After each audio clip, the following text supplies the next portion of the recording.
আমি ওমরের নামে আল্লাহর কাছে নালিশ করব। কি নালিশ করবে? যে ওমরের আমলে আমি না খেয়ে আছি, আমার সন্তান না খেয়ে আছে। কথা বুঝতে পারছেন? এই কথা শোনার সাথে সাথে ওমর রাদিয়াল্লাহু আনহুর মানে বুকে আল্লাহ পাকের ভয় চলে আসলো, হৃদয় প্রকম্পিত হলো।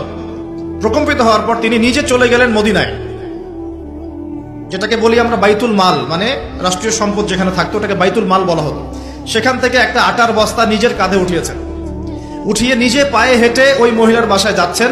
তার পাশে থাকা একজন সাহাবী, তিনি বলছেন, তার নাম আসলাম রাদিয়াল্লাহু আনহু, তিনি বলছেন যে ইয়া আমিরুল মুমিনিন, হে আমিরুল মুমিনিন, আমাকে দিন, আনা আহমিলুক, আমি এটাকে বহন করে নিয়ে যাই, আপনি চলেন সাথে, সমস্যা নেই, আমি বহন করে নিয়ে যাই অ্যাটলিস্ট।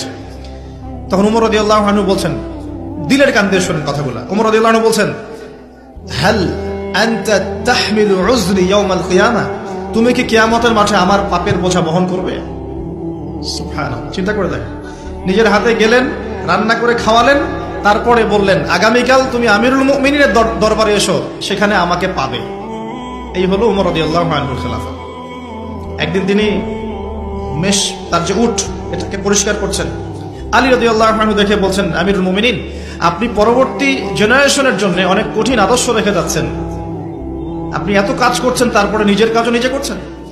তখন ওমর রাদিয়াল্লাহু আনহু বলছেন, ওয়ালা তালুমুনি ইয়া আবুল হাসান, হে আবুল হাসান, আমাকে এভাবে বিব্রত করো না, কারণ আমি ভয় করি যে আমি যে অর্ধবিশ্ব শাসন করছি, তারপরে আমি ভয় করি যে আমার এই শাসনের আন্ডারে যদি একটা রাখালও না খেয়ে মারা যায়, আমি ভয় করি আল্লাহ এর জন্য আমাকে জবাবদিহি করাবে।